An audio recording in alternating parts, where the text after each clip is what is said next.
Bom, retomando aqui a questão em debate, né? O presidente da República, Jair Bolsonaro, e o governador de São Paulo, João Dória, estão politizando a produção, a distribuição de vacinas? Sim, mas até aqui não tem nenhuma surpresa. Toda crise tem implicações que demandam, né, a ação de autoridades competentes, e o impulso natural de quem depende do voto popular é aproveitar cada oportunidade para se capitalizar politicamente, aumentando aí o seu cacife eleitoral. Nós sempre veremos políticos buscando crédito, né, pela superação de uma adversidade, por programas assistenciais, pela melhora de índices socioeconômicos e até mesmo pela vitória de atletas e de seleções nacionais. Esse é o comportamento padrão de qualquer político, em qualquer lugar e a qualquer tempo. E, sinceramente, o problema não é politizar. O problema é politizar em detrimento da população e do interesse público. Por exemplo, o Estado de São Paulo encerrou em 26 de setembro as atividades do tão alardeado Hospital de Campanha do Ibirapuera, dedicado ao atendimento e ao tratamento de pacientes infectados pelo novo coronavírus. A estrutura era impressionante. 7.500 metros quadrados, mais de 260 leitos, 28 de terapia intensiva, 800 profissionais no local. Uma pesquisa espontânea, de satisfação revelou que 99% dos atendidos, sobreviventes, claro, aprovaram o serviço. E não faltaram aí momentos emocionantes, sempre devidamente registrados, pela nossa imprensa tão vigilante, de pacientes recebendo alta e sendo aplaudidos, e até de centenas de balões coloridos sendo lançados ao ar, para representar e homenagear as, aspas, 2.400 vidas salvas no hospital. Essa foi a expressão utilizada no site oficial do governo estadual, talvez um pouco imprecisa, se a gente considerar que a mortalidade do vírus, isso segundo o estudo mais recente, publicado semana passada no boletim da OMS, é de 0,23% dos pacientes infectados ou 0,05% entre os menores de 70 anos.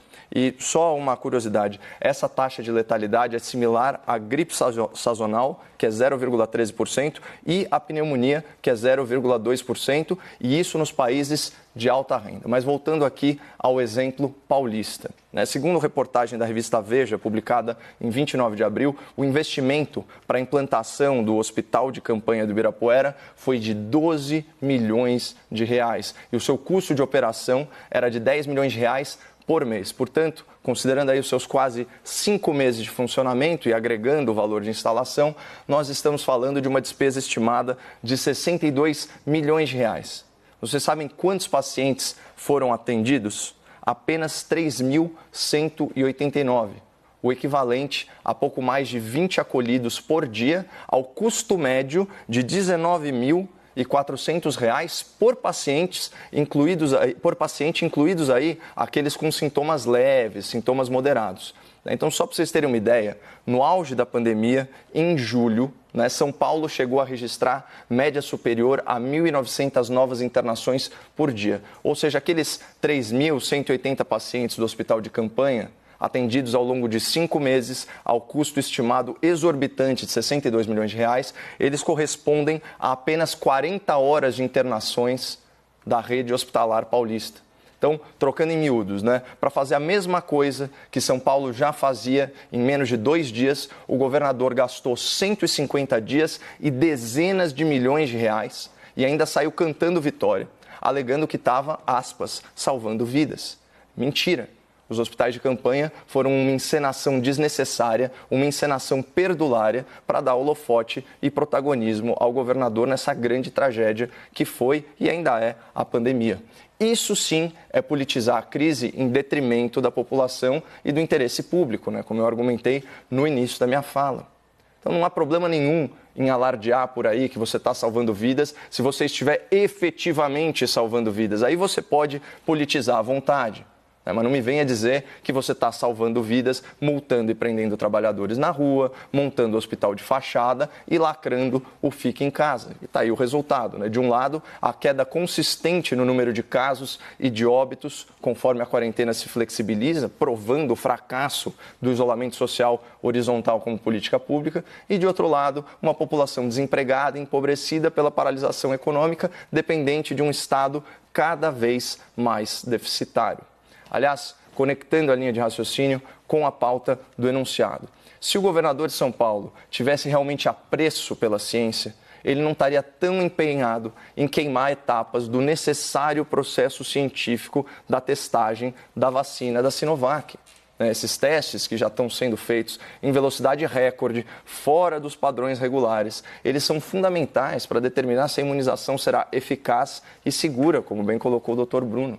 Mas a sensação que nós temos, ouvindo as declarações do governador paulista, é de completo descaso com esses procedimentos, a ponto dele vir a público e divulgar uma data específica para o começo da aplicação de uma vacina cujos testes sequer foram concluídos. E mais, no processo de conquistar uma bem-vinda cooperação financeira junto ao Ministério da Saúde, que firmou um protocolo de intenções não vinculante com o Instituto Butantan, o governador acelerou e já correu para as redes sociais anunciando como certa uma medida que dependia de uma série de fatores e de externalidades, inclusive a sanção presidencial.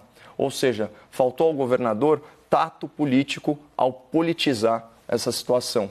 Mas o alento é que, bom, pelo menos em relação a essa questão específica das vacinas, a politização desse tema, seja pelo governador ou seja pelo presidente, ainda não prejudicou tanto, de forma significativa, de fato, a população brasileira. Afinal, todas essas vacinas estão em fase de teste e o financiamento do seu desenvolvimento e da sua testagem, especialmente num país deficitário como o Brasil, tem o caráter de um investimento de risco ou de uma aposta, como optou por falar o Dr. Bruno. Mas a partir do momento que as pesquisas avançarem um pouco mais e, queira Deus, for demonstrada a eficácia e a segurança da imunização, aí já não haverá qualquer espaço para essa politização.